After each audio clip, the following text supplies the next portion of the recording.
Olá, tudo bem com você? Seja bem-vinda ou bem-vindo a mais uma aula de matemática.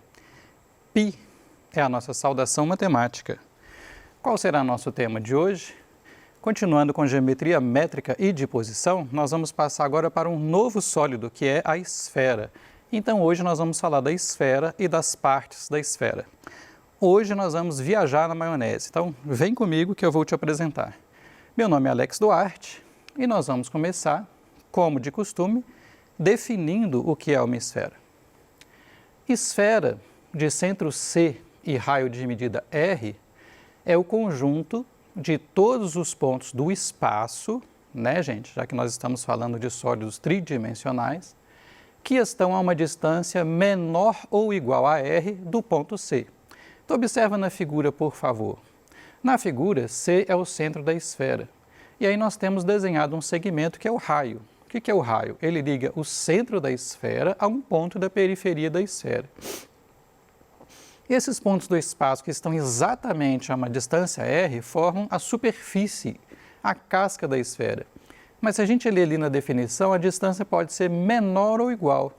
Então, se for igual, vai estar em cima da superfície, e se for menor, vai estar dentro. Portanto, nessa definição, a esfera é o quê? É o sólido, os pontos da superfície e mais todos os pontos que estão dentro, incluindo o centro, é claro. Ok? Bom, a superfície é formada pelos pontos que estão distantes do centro na mesma medida do raio. É o caso do igual. Podemos dizer que a superfície esférica é, entre aspas, a casca da esfera. Então, se você imagina uma laranja, né, a esfera é a laranja e a casca da laranja vai ser a superfície esférica. Alguns exemplos de esferas encontrados no nosso dia a dia são bolas de futebol, de basquete, de tênis, né? Todas as bolas. E a esfera é considerada um corpo redondo, ou seja, um corpo que rola, né? Você coloca numa superfície e ele rola. Quais outros exemplos de corpos redondos que a gente viu? A gente já viu o cilindro, por exemplo, e a gente já viu o cone. Perfeito? Bom, provavelmente você vai dizer, mas o planeta Terra também é uma esfera. Ok, só que aproximadamente. Então, se você observa nessa figura, o que acontece? O nosso planeta ele é achatado nos polos. Então, se você pega do centro da Terra até um ponto aqui do Equador e mede, nós temos o raio equatorial. O que significa o nome equatorial? Relativo ao Equador. Esse raio é de 6.378 quilômetros. Mas se você pega do centro da Terra até um dos polos, você tem o raio polar. Observe aí na figura que o raio polar é menor, 6.357 quilômetros. Perfeito? Ou seja, a distância do centro da Terra até o Equador é maior do que a distância do centro da Terra até um dos polos. Portanto, a Terra é um planeta achatado nos polos. E aí, quando aparecem problemas, o raio da Terra é o raio médio. Tá aí a conta para você, 6.371 quilômetros. Já sei que você vai falar para mim, mas Alex, se eu somar 6.357 com 6.378 e dividir por 2, não vai dar 6.371. É verdade. Observa na figura, por favor, e acompanhe aqui a minha mão aqui, ó. É porque a média não é só deste raio horizontal e deste raio vertical. Foram pegados também vários raios. Então, não só aqui, ó, onde está a ponta do meu dedo, tá vendo aí, ó? Mas pegaram também este raio, este raio, este raio, este raio, pegaram vários raios, e não apenas estes dois, e fizeram a média. E aí sim, deu essa conta de 6.371 como média.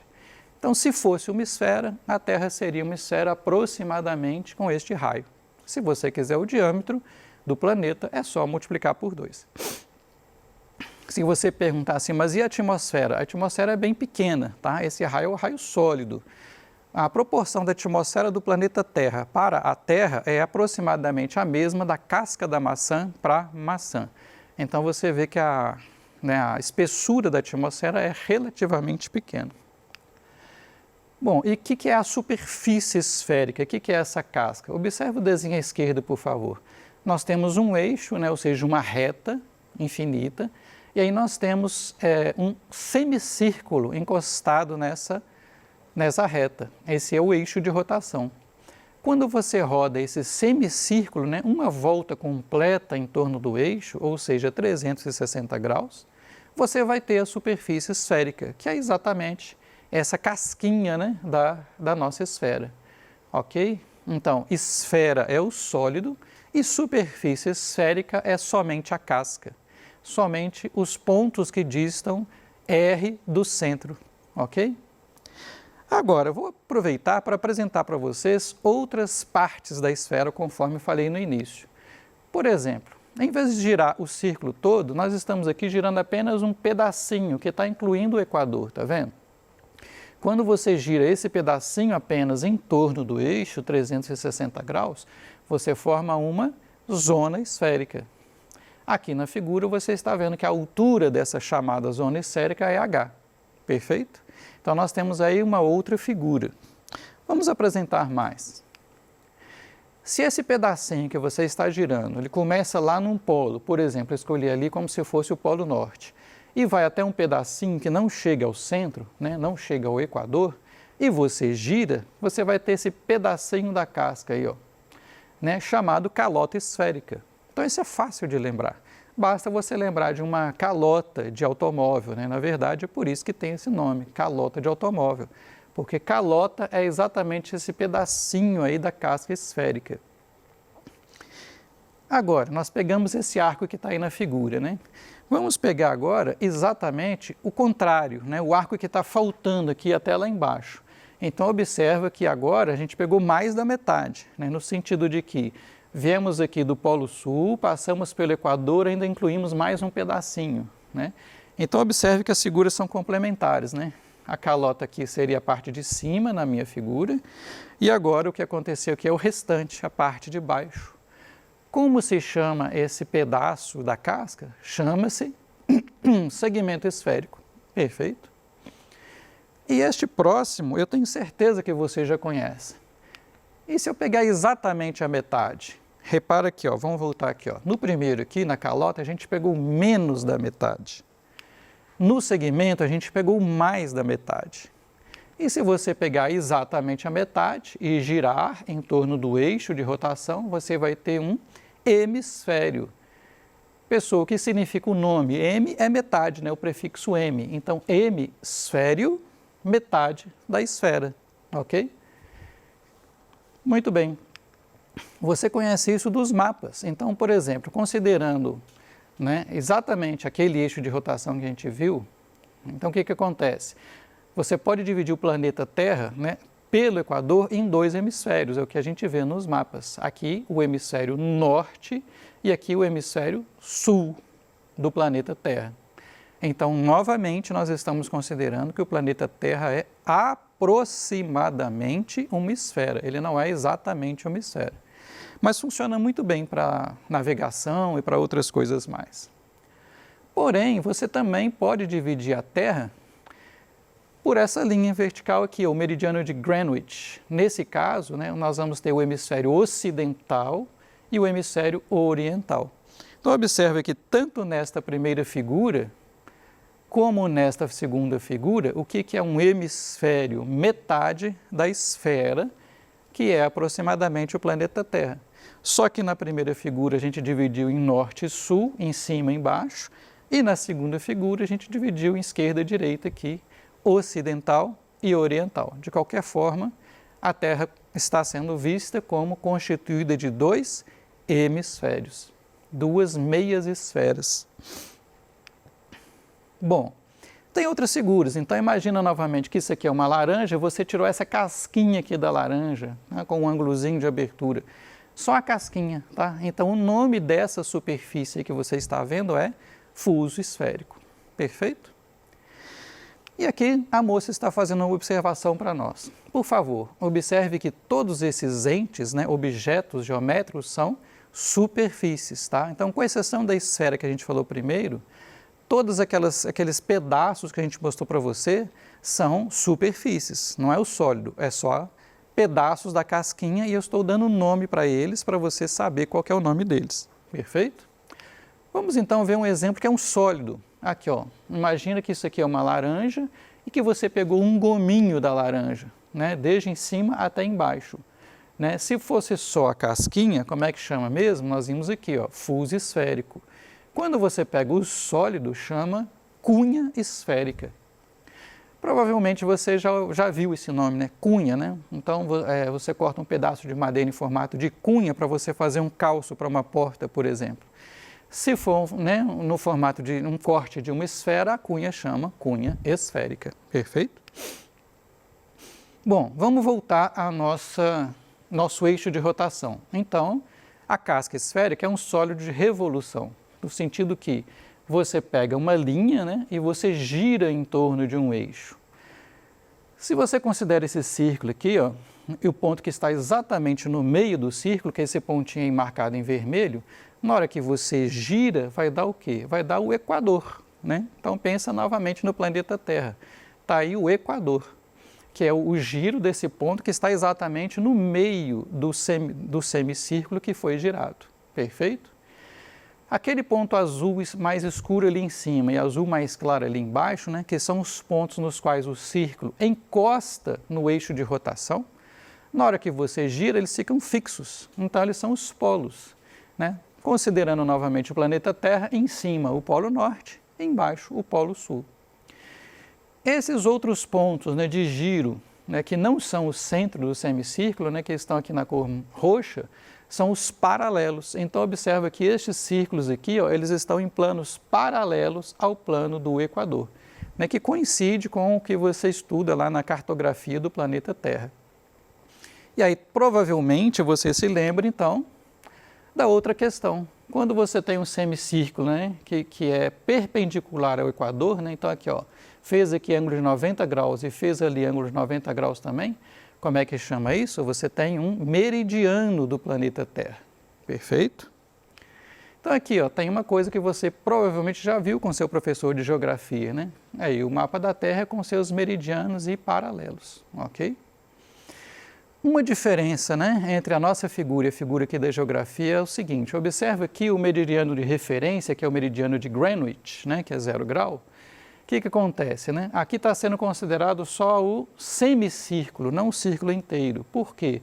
Do outro lado, né, que na figura está escrito antimeridiano de Greenwich, já não é 0 grau, é o quê? 180 graus.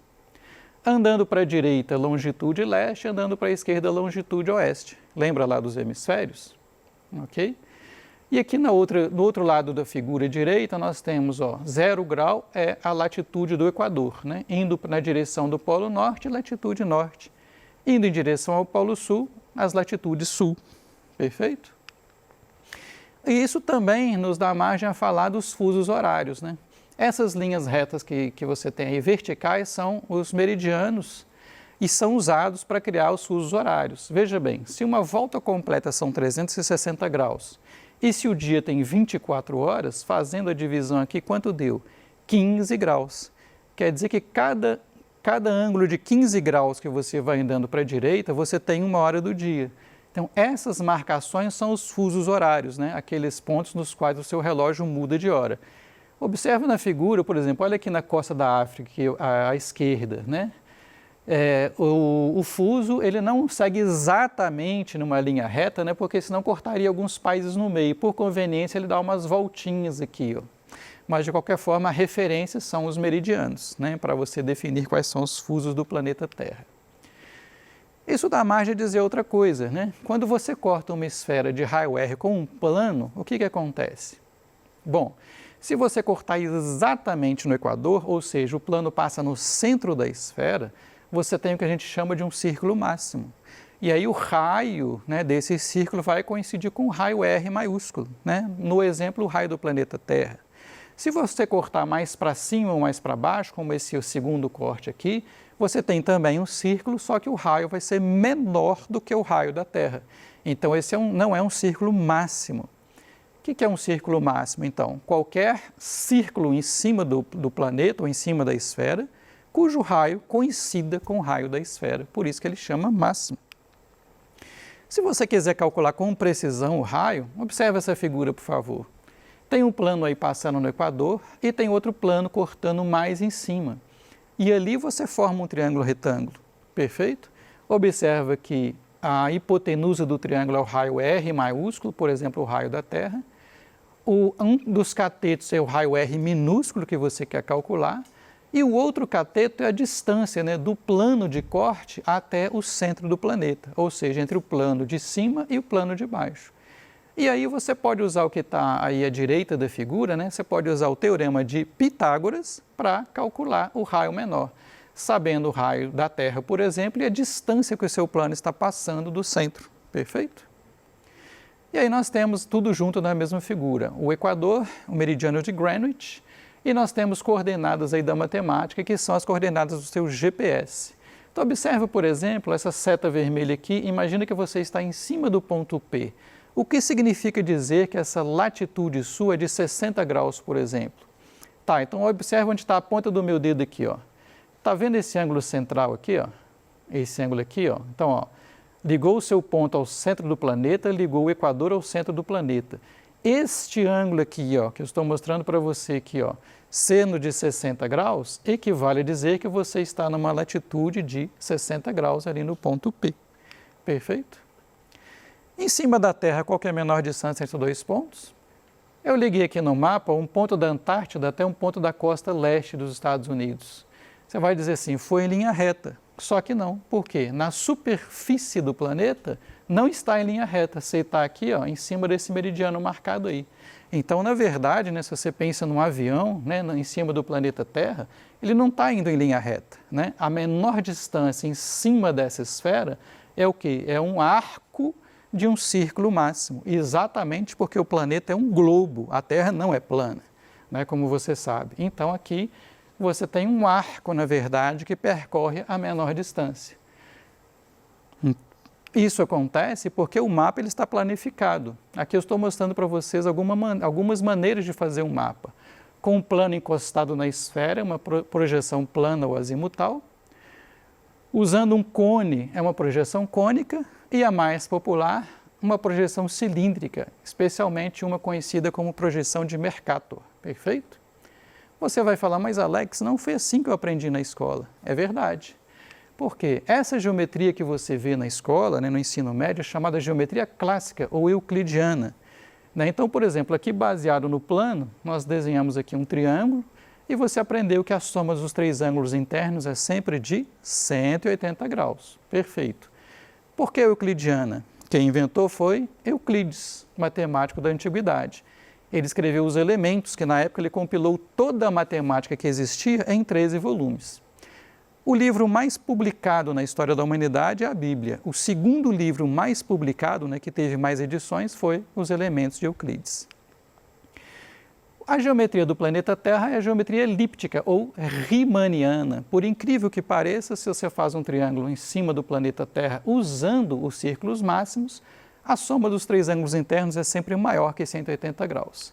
Quem descobriu foi o Riemann, esse camarada aqui da foto da esquerda, mas quem também trabalhou muito isso foi o Gauss, que é o matemático que está à direita da foto, considerado o maior matemático de todos os tempos. E, finalmente, tem mais uma geometria esquisita nessa tipo cela aqui, que é a geometria hiperbólica ou lobachevskiana, na qual acontece o contrário. Se você desenha um triângulo ali, a soma dos três ângulos internos é menor que 180 graus. Estou aproveitando para falar para vocês tópicos da história da matemática. Lobachevsky é esse primeiro camarada da foto aí que inventou essa geometria. Aí eu vou aproveitar para apresentar mais dois grandes matemáticos russos, a Sofia Kovalevskaya e o Pafnut Chebyshev. Perfeito? Só para você saber. Equação da circunferência, você lembra que era isso aqui, ó? Como nós estamos na esfera, se você acrescentar uma variável a mais, o z ao quadrado, você vai ter a equação da esfera. E o que nós veremos na sequência do estudo da esfera? Nós vamos estudar a área da esfera e nós vamos estudar também o volume da esfera. Essas são as nossas referências, ok? Muito obrigado por vocês ter estado conosco até agora e espero que você tenha gostado. Até a próxima aula.